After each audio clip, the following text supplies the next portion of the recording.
Hi everyone, it's Simon Keeling here at weatherweb.net and it's Sunday the 28th of June. Thanks again for watching. If you'd like me to send you an email when these videos are updated so you'll never miss a video, all you need to do is just send a blank email to generalweather-subscribe at weatherweb.net. That's generalweather-subscribe at weatherweb.net. The address is on the screen there and I'll send you a notification every time one of the videos is updated. Okay, heat on its way this week.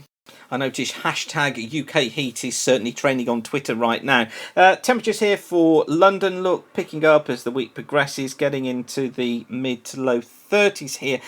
Cools off a little bit next week, and then hints of, or rather towards the weekend, hints of some cooler stuff coming through as the weekend progresses. And you notice there on the rainfall, look, a little bit of rain showing up through Saturday, indicating the risk of some thunderstorms.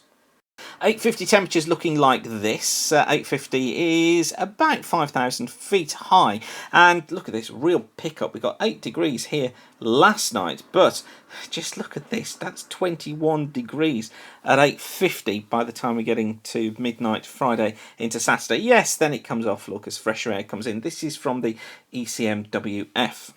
Indeed, this is the ECMWF postage stamps for the next 10 days. This is from weatherweb.net. Just click on weatherweb.net, go to the charts, and you can see these.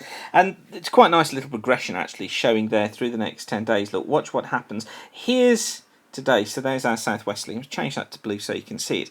Notice how by the time we're getting through, this is Monday, Tuesday, Wednesday, look, picking up this really hot southeasterly feed, and that stays with us kind of through Thursday as well. Still the southeasterly, but look, the trough trying to get in from the west, it brings the risk of some thunderstorms, and that trough is still over us actually by the time we get through to day 5. So by the time we're getting into Friday, look, but still got this hot southeasterly flow getting in through Saturday, but eventually during the late part of Saturday into Sunday, the fresher southwesterly gets in for a while, but then look, it's gone back to higher pressure building before the southwesterly tries to finally get in, bringing a relief from the very hot conditions that we're going to have during this week. I think what the model here is trying to show us, and you can't just jump on these models and say that's exactly what it's going to be. You have to look at the narrative behind them and get a feel for what they're trying to say. And really what it's trying to say is, yes, it's going to go hot this week. It'll still be warm next weekend, but there are going to be thunderstorms around, and there'll be some sort of a breakdown into fresher conditions, but still very warm, although that breakdown is probably going to be hit and miss through the end of the week and into the weekend and for next week as well. But overall, the predominant flow is quite a warm one, even into next week, although it does go more mixed. Of course, some big events coming up as well this weekend. We've got the British Grand Prix at Silverstone. And I know many of you have got fetes and galas and goodness knows what going on around the country. Well, I think you need to be prepared for some thunderstorms, but it's going to be warm. Shouldn't be a washout. And certainly for the British Grand Prix, things looking interesting. Perhaps some thunder showers around on Friday. Saturday, again, the risk of some thunderstorms. And again, those storms coming through on Sunday. So it looks like being the warmest British Grand Prix for some time. Anyway, let's just watch how the temperatures progress during the course of this week. So this is Monday's maximum temperatures. 24 degrees in the south here. Look pretty cool across northern Scotland. 16s here. Pretty warm through Central Ireland. 21. By Tuesday, orange colours extending north. And by Wednesday, we're into the reds. 31, 32 degrees across central and eastern parts of the country. 26 in Ireland, possibly getting up to a 28 in northern parts of Scotland. And just look how widespread the heat is. And if you just look down across central parts of Europe here, we've got 35 degrees. Bit of respite coming through on Thursday, predicted at around a 28. So it's probably going to get to 29 or 30 because of the residual heat left behind. 21s across Ireland. 26 in eastern Scotland. But then back to it more widely again on Friday, with temperatures getting up widely to around 29 or 30 degrees across England and Wales. And look, even Scotland, we got 21s to 24s there. And Ireland as well, 20 to 24 degrees, and some thunderstorms to look forward to as well. And just to prove the point, take a look at the soaring index here, what we call the SI. This is from weatheronline.co.uk, and this is for Wednesday. Excuse me. Now, the numbers we're looking for are numbers below minus 20. So we're looking at numbers below minus 20. That's where the most severe of the storms will be. Excuse me again. Hay fever. And by Wednesday, look, that extending across central southern parts of England. Basically, this is a measure of how much convection there is available. And of course, cumulus and cumulonimbus clouds are convective clouds. So you see the -20 there on Wednesday. By Thursday, look, the -29 is really right the way across England, Wales and Southern Ireland. Collapses away somewhat on Saturday, though look, it's still building into the south here, and it's still across northern Scotland, less of a risk elsewhere. But then again, it's back with us again on Saturday, and there it is, look, across England and Wales, widely, eastern parts of Scotland once again, so the thunderstorm risk returning.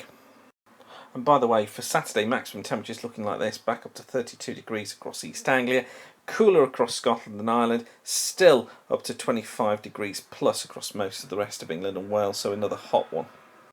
But hopefully cooling off by Sunday.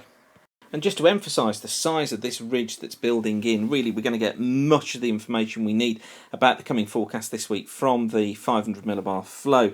What this is showing us is lower heights off towards the west of Ireland there, low in the geopotential heights. There's a trough. That's pumping warm air northwards here, which is feeding this ridge. By Wednesday, the ridge is centred off towards the east of the UK, trough out towards the west, but this ever pumping warmer air northwards, which builds the heights.